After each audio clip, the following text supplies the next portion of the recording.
Hello and welcome to the Creative Soul Summit. I'm your host, Devin Walls, abstract painter, creative guide, and a true believer in the transformative power of making art. I've gathered 20 women from all different creative fields to talk about how their creative journey has changed their life, how they stay inspired, how they deal with self-doubt, and all things self-discovery, freedom, and healing through art. Today I'm talking with Lindsay King, and for those of you who don't already know Lindsay, for as long as she can remember, she's been painting and creating. Her mind intertwined with thoughts, poetry, and spiritual nudges that took her out of every day and into the pondering of the unknown. She is a lover of people and their stories and finding silver linings. She has enjoyed many types of painting, but abstract has been her heart, giving the viewer an opportunity to interpret their own understanding and inner knowing of each piece. Working through the push and pull of color and texture, opposites complementing each other in harmony, she acknowledges scars and imperfections, but focuses on the gifts and beauty that are all around us. Her ultimate desire is to reflect a sense of deep peace, intention, purpose, and inner beauty to the viewer through intuitive marks and interesting composition, keeping the eye engaged while slowing down and breathing easy. Lindsay is so lovely and sweet, and this conversation has so many little gems in it. I know you are going to feel really inspired after watching it. So without further ado, I present to you this lovely conversation I had with Lindsay King. All right, hello everyone. Welcome to the Creative Soul Summit. Today I'm here with Lindsay King, and I'm super excited to be here with Lindsay. I've been following her work for a while, and her work is really beautiful and really unique, so I'm really excited to chat with her about her creative process. Thanks for being here, Lindsay. Really excited to have you. Thanks for having me. Yeah, absolutely. So I've been following you for a while, but I actually don't know that much about like your story and your journey. So maybe you could just share with us a little bit like how you got to being an artist and how you started doing what you're doing. Yeah, well, I have been creating since I was a little girl. I'm one of those that I couldn't not do it. And Yeah. my mom always had lots of crafts for me, which was really nice because she knew it was like something that was really a part of me. And so I've been doing it for a long time. Never really thought I could pursue it outside of it just being something I did. Mm-hmm. I went to school. I really, really desperately wanted to go to school for fine arts. And, I have like super, super loving parents, but they're like, got to be responsible, got to pay the bills. You've heard this story before. And so I went to college for elementary education, and then I did fine arts minor. And pretty much I love kids. I love humans when they're really little because they don't have like tons of walls built up yet. They're really authentic. So I love that part of it, but I was always in the fine arts building. That's where I studied for any kind of class, or I just was constantly trying to take as many art classes as I could. The art department, I felt like they thought I was an art major as well because I was there all the time. And they even let me have my own senior art show. They didn't usually do for other majors. Right. And so I was really like thankful that I had that like nurturing environment, even though I didn't have the pressure of like, okay, well now I have to like pay the bills as soon as I get out. Right. And I graduated in 2008. And got a teaching job right away, but it was really hard because there weren't a lot of teaching jobs available. And I was able to teach actually at the university that I went to school at. They had like a little preschool department, and taught there for 3 years and loved it, did a lot of Montessori style. So it was lots of creativity. Mm-hmm. And one of the reasons I chose education was so that I could do art in the summertime. Yeah. So it was like everything kind of led to like art being my main focus, even though I didn't really realize it at the time that I was intentionally doing that. And then I couldn't really actually afford to stay teaching there because I had lots of student loans, and there was no really like financial growth opportunity in that. And kind of was at this crossroads. I didn't want to get my master's in education, which is what I would have had to do if I kept in the teaching world. And so I was like, okay, well, I'm going to have to start looking around for other options. And I actually, I was getting my hair done at a salon in town, and my hairstylist was like, you should do hair. And I was like, well, that's creative. Everyone seems to like their job. And so I kind of transitioned into doing hair and being a hairstylist. And I do that on the side as well. And I'm really thankful for that because I get to make up my own schedule, and it's really helped me carve out even more time for art, which then in turn made me realize, like, this is a big deal to me. I need to just focus as much energy as I can on it. Yeah, absolutely. And so that's something I wanted to kind of talk about is with working part-time and just like the responsibilities of life. What does your creative schedule look like if you have one, or how do you prioritize like time in your studio or art making? Yeah. Yeah.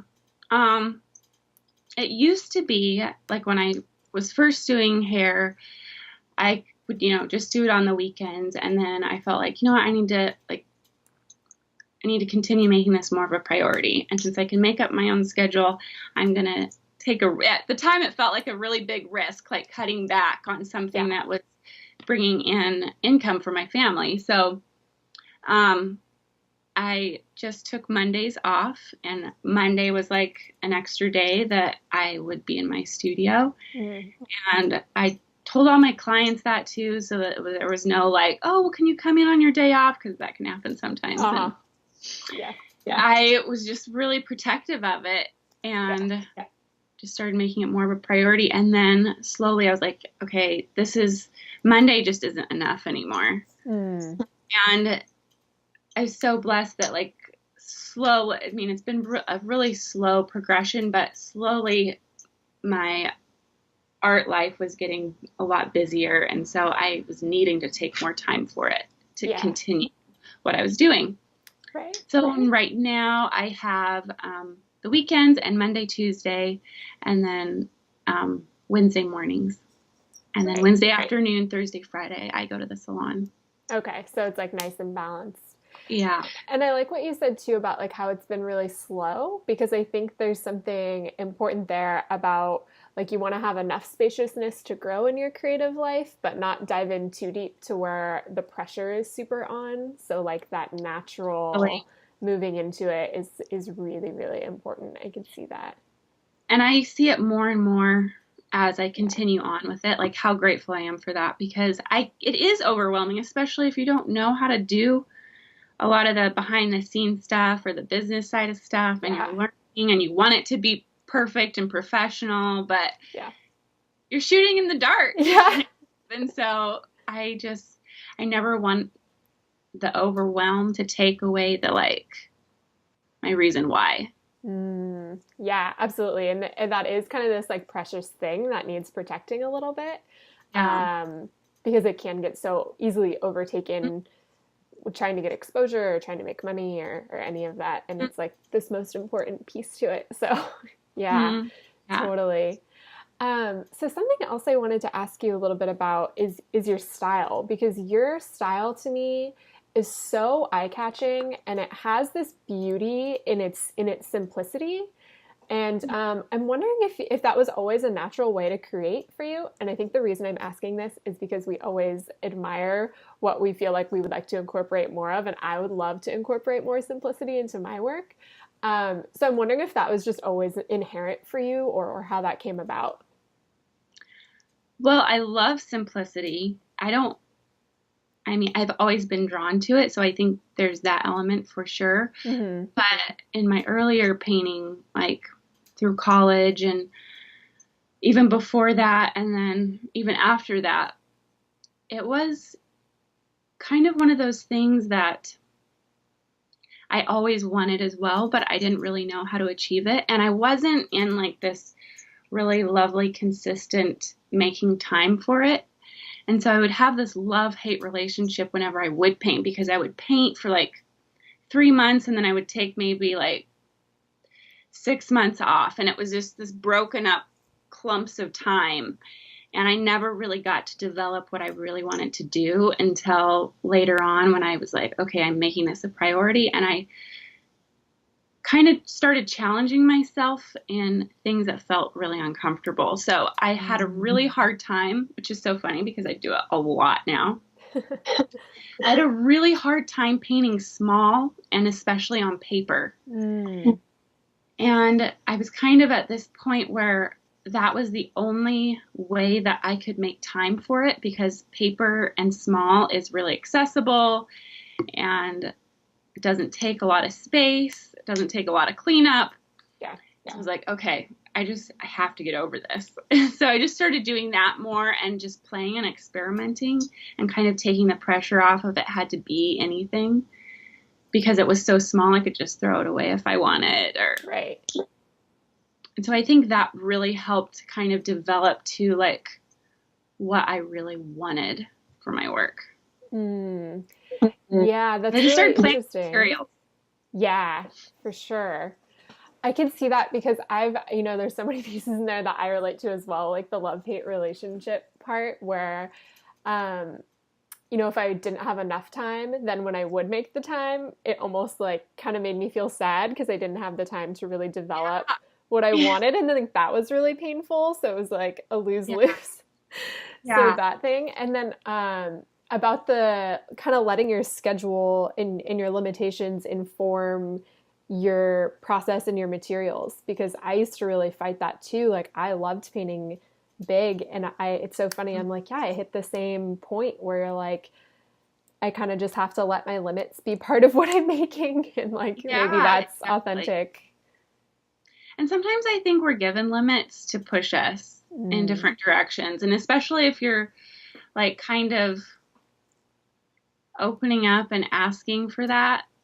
Like, okay, I want to grow. Okay, I want to get better. But you're kind of saying like, but I only want it in this way. Then you're not really open. And I think that's where I just kind of got to this point where it's like, okay, I'm here. Yeah. I'm just going to start doing it. No more excuses. Yeah, absolutely. And then, so also related to your style, and this could be a total shot in the dark, but when I look at your work, it has this like meditative quality to me. And I'm wondering if there's any like behind the scenes, like, do you feel that way about your own work? Is that intentional? Do you experience that? Yeah. Yeah. It's totally intentional. Okay.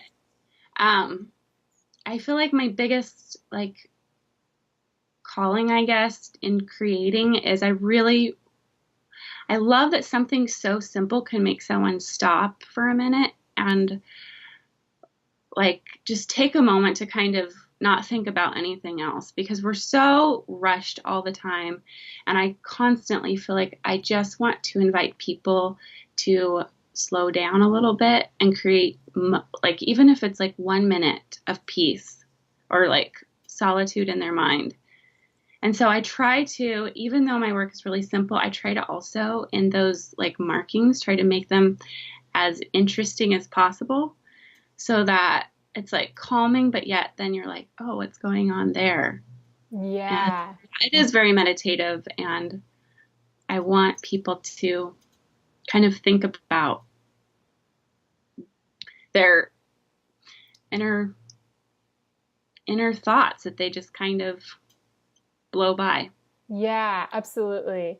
I think your work totally accomplishes that, because when I look at your work, it's that effect of like, I want that in my home because it does evoke that feeling. But that's always part of the mystery is I'm like, I'm not really sure why, and I'm not sure if that was intentional, but it totally does have that. And I think that that's really, really cool that that's intentional. Yeah, absolutely. So, from a creative process standpoint, I'm wondering like what you do to stay inspired, like if you ever hit ruts and feeling stuck, and like how you would advise people to move through that. Maybe somebody who's been working for a while, but they have that kind of lull and they're trying to like get that juice back into their work. Do you ever have those experiences? Yeah, totally. I think everybody does. I think one thing that for me makes me feel stuck is if I'm getting bored. of what Yeah. I'm doing. Like maybe I don't realize I'm bored of what I'm doing, but it's almost like I think when you get to that place where you feel like you're just making a product Yes. Yes. and not something that's like creatively like surprising yourself, Mm-hmm. then you totally get in a rut. So in that case, I don't know. Meditation is huge too. I really just try to make that like the center practice for what I do. Um, and then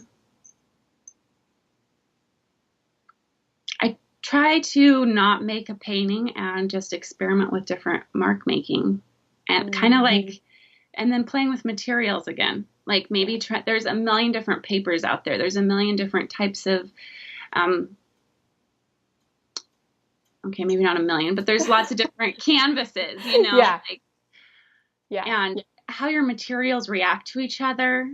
And even I think if you find a material that is challenging and you're like, oh, I don't like that, I think that's where you can like kind of push yourself a little bit and be like, okay, well, why don't I like it? And how can I take like the voice that I have on my paper piece and translate that onto the canvas piece and use different mediums to kind of create some, I don't know, just experimenting with materials, I think is huge. Yeah. And playing.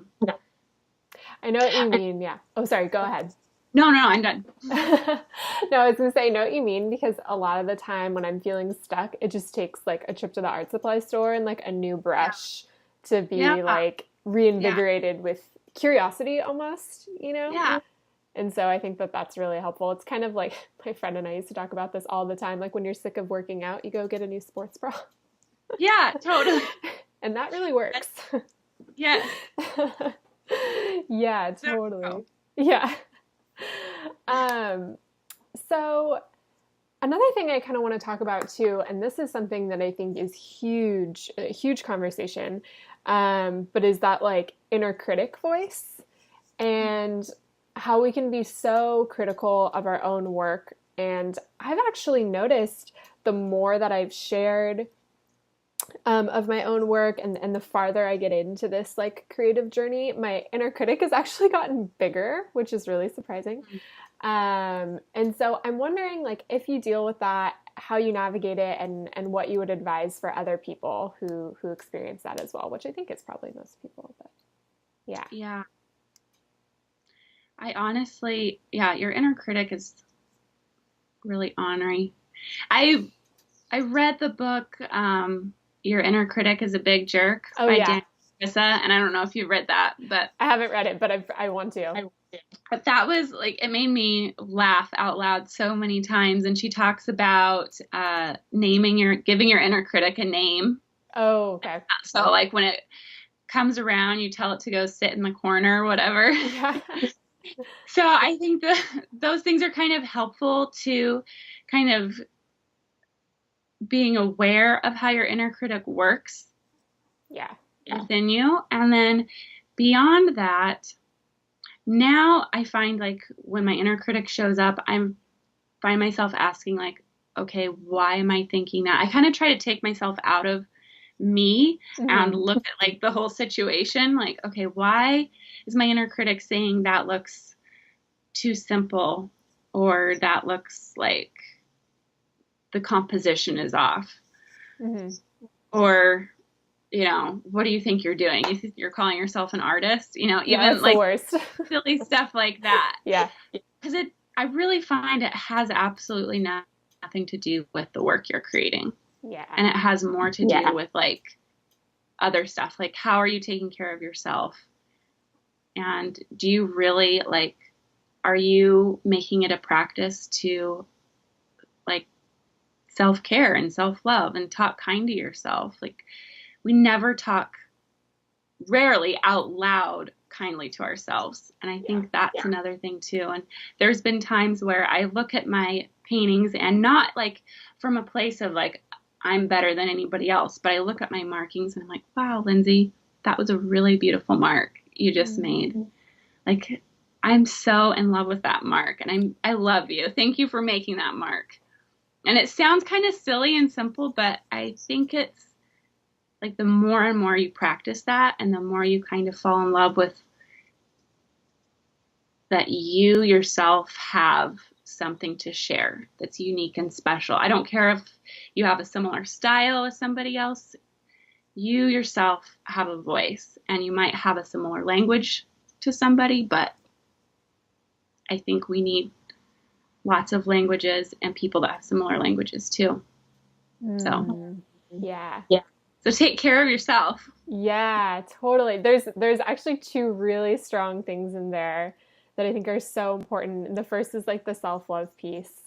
And that's something that I've come to see is so important in my own life, but I hadn't actually thought about it in terms of applying it to the actual work that I'm doing. Yeah. You know, like self-care as a practice and meditation, I've definitely worked with that and that's been so important. But that, I think that's so even just healing to hear what you said. Like, wow, like look at that mark you made or color you chose. Like, that's really amazing. And I think that, yeah, that shows through in your work because something I would describe your work as is there's this like sweetness to it. No. And I think that that's so healing within our creative practice as well. So yeah, thank you for sharing that. Yeah, you're welcome. Art, Yeah. paintings and art are so incredible to me because they have such a gentle way of like healing us and shifting our perspectives. And I think that's why it's so important. Like I think everyone creates in every field, but if you're like actually creating something from your own hands to put into somebody else's home, it's important for you to put your own love onto that because I don't know, I think it lives in the fibers of it. Yeah, absolutely. I totally agree with that. Yeah, that's really good. And then, yeah, the second piece to what you were saying too about, I thought you put this so well. It's like like you might have a similar language to someone else, but like your voice is so important. Mm-hmm. And I think that's something we all experience, you know, especially in this world of like Mm-hmm. social media and seeing other people, where it's going to be impossible to do something that has like never been done before, basically. Yeah. Um, but your voice is still important, and I'm wondering if you could speak just even a little bit more on that about like how do we cultivate our own voice and acknowledge that voice and stay true to ourselves in our work, even within that. Yeah. For me, I guess once again, falling in love with your own marks is the first part of that. And then the second part of that is, okay, I've noticed maybe this mark is kind of like there's a similar language in these marks that I'm making. How can I, in my own special, beautiful way, kind of experiment and push beyond that? And not because I'm trying to be different than somebody else, but it's kind of like, okay, now how can we push this message even further? Yeah. Like we know what our messages are in the first place or not, but kind of how can I just push beyond that? Because I think that's what is so beautiful about art. It constantly calls us to make it and then go even a little bit further. And so, it was helpful for me to, of course I'm inspired by a lot of other people's art. It's so beautiful. And because I make art, I can't help it, Yeah. But I don't know. I think noticing and being inspired. And then when I am making, just kind of trying to stay in my own, like kind of putting on my blinders on and not because I'm trying to shut it out, but to figure out how can I even push it further. Yeah. That's really good advice. I love that. Yeah. How can we push it further? It's good. Yeah. So kind of coming to the end of the conversation here. But before I get a chance to ask the last question and ask you what's coming up next, I just want to say thank you again so much. Can't say enough good things about your work and your presence. And I think that everything you're saying about like kindness and self-love, I'm totally not surprised that those are your answers because I think you really radiate that. So thank you for being Thank here you. with that. Yeah. Absolutely. So, what's coming up for you next? Like, do you have anything that you want to share? And where can people find more of you and your work? Well, right now, Instagram is kind of my main thing. I'm rebuilding my website, Okay. which is really exciting because I have like some new things that I want to offer Cool. on there. I'll keep that a little bit of a secret. Okay. But it has a lot to do with kind of this like inner work and self-love and having pieces in your home that mean more than, obviously aesthetic is, I think, super important because it creates our own little comfort, our own little cocoon. But like I said, I think art calls us to do even a little bit more and go beyond that. So I'm kind of working more in that direction. Cool. I'm excited to see that. Yeah. And so Instagram right now until my website's done. Okay, perfect. I'll link to that below. And I think Instagram is where so many of us are hanging out these days anyway. Yeah. So it's like a perfect additive to the website. It is. Yeah. And I still like will do like random little like paintings for sale on there as well. I don't know if you know the artist Meredith Bullock. Mm-hmm. Yep. But she started, which I just love, the daily bravery paintings. Oh, okay. Yeah. I've seen you do that and I've seen a couple other people do that. And I might have known that was her, but I wasn't totally sure. Yeah. So she's kind of I think she was the one that started it. Either her or her friend, Kaylin. Okay. They do a lot together. And so I'm sorry if I got that wrong, but it's all good. Yeah. Anyway, that's how I found out about it. And that's been something that's been really fun too. So cool. Put that on there as well. Yeah. Awesome. Awesome. Well, I'll link to your Instagram below and I want to hear more about this other stuff. Maybe we can talk about it later. So the final question is, what do you love about being an artist? I love, honestly, the more I do it too, I love the way it makes me feel. Like I feel like I can connect with others in the way that like my body and mind understand.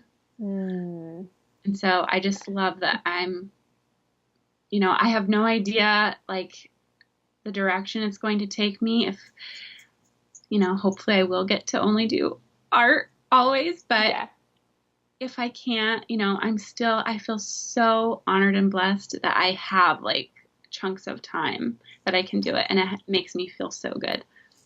Absolutely. I totally agree. Beautiful. Thank you so much, Lindsay. I look forward to staying connected. And everybody else, we will see you on the next episode of Creative Soul Summit. Thank you so much. Bye. Bye.